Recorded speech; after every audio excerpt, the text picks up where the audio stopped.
চিরনাথ প্রভু তুমি জগন্নাথ, শরণে তোমায় আমি রাখি। Hello everyone, welcome back to my channel. আমি দেবন্তী তোমাদের সামনে নিয়ে চলে এলাম আবার একটা নতুন ভিডিও। আজকের ভিডিওটা সকাল 8টা থেকে স্টার্ট করেছি। তোমরা সবাই কেমন আছো? আশা করি সবাই খুব ভালো আছো, আমিও খুব ভালো আছি। আর প্রতিদিনের মতন আমি ভিডিও দেওয়ার চেষ্টা করছি। এখন ভিডিও দেওয়ার চেষ্টা করছি মানে ভিডিও দিচ্ছি।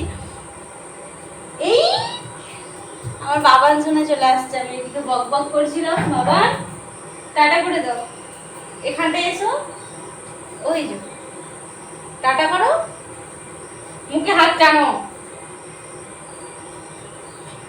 টাটা করো। আবার ওগুলো কিছু নেবে না, টাটা করে যাও। হাই, যাও যাও যাও। দেখতে আসছিল আমি কি করছিলাম, কারণ টিভিটা চলছে, ও কার্টুন দেখছে।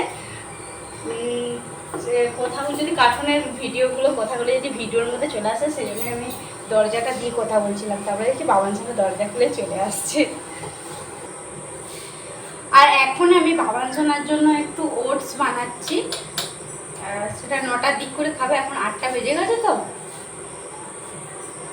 সেই জন্য ওর জন্য একটা ওটস বানাচ্ছি। দেখছি আবার চলে আসছে, আবার গরম। বাবা যাও যাও, ওই বাড়ি ওই ঘরকে যাও, যাও শোনাই। দেখছো বদমাইশিটা শুধু দেখো, শুধু ওর শুধু ওই করে যাচ্ছে। চলো খাইয়ে দেবো, যাও। তো ভিডিওটা তোমরা দেখতে থাকো, অবশ্যই তোমাদের ভালো লাগবে।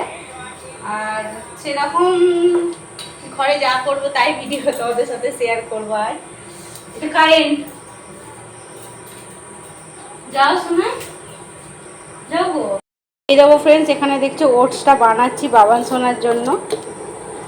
এই যে ফুটে গেছে প্রায়, একটুক্ষণ করলে, এটা এটা বেশিক্ষণ করার দরকার নেই, জাস্ট একটু ফুটে গেলেই নামিয়ে দেয়া, সেরকম কিছু না। তো আমি এই যে দেখছি এখানে এই যে ডেলা ডেলা আছে, এগুলোকে একটু ভালো করে ভেঙে আর একটু ফুটিয়ে নেব।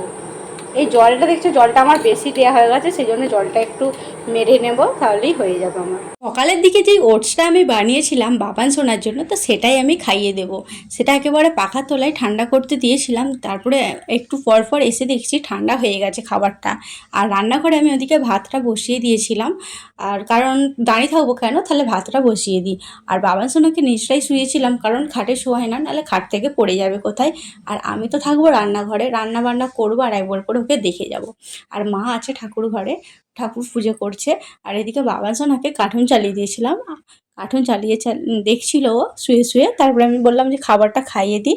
তো খাবার খাইয়ে চলে আসছি এখন রান্নাঘরে রান্না করতে। রান্না আজ তেমন কিছু হবে না, হবে কিন্তু সেরকম কিছু হবে না। আর কদিন ধরে তো বৃষ্টি হয়েই যাচ্ছে, তোমাদের কি বলবো, রোদের মুখ তো দেখতেই পাচ্ছি না, যাকে বলে রোদের মুখ একদমই দেখতে পাচ্ছি না। এখন পর্যন্ত আমি ভিডিওটা এখন পর্যন্ত এডিটিং করছি, কবে যে রোদ বেরিয়েছে ভালোভাবে সেটা জানিই না।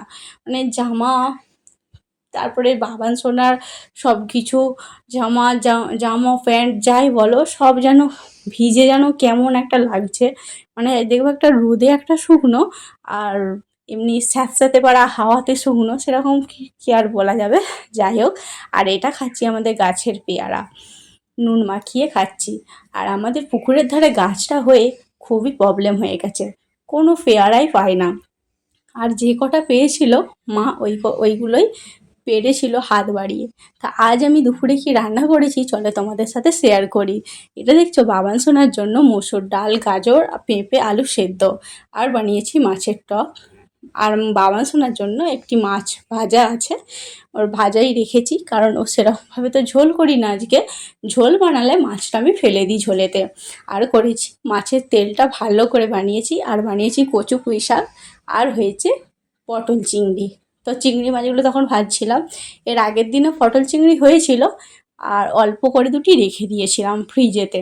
ভাবলাম একদিনে কেন অতগুলো হয়ে যাবে, সেই জন্য আর পরের দিনে আবার হয়ে যাবে পটল চিংড়ি অল্প অল্প করে। তো রান্না বান্না কমপ্লিট করলাম, করেই যে দুয়ারটায় আসছি, একটু পাখার হাওয়াতে বসবো, বসে তারপরে স্নান করে চলে আসবো। ভীষণ গরম লাগছে, ভীষণ।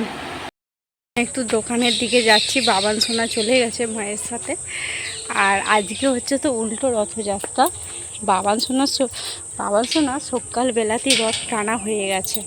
আর আমাদের পাড়ার ছেলেরা দেখি টানছে নাকি, সেটা তোমাদেরকে চলো একবার দেখাবো। যদি টানে দেখাবো, নাহলে যদি না টানে আর কি দেখাবো ওগুলো। চলো।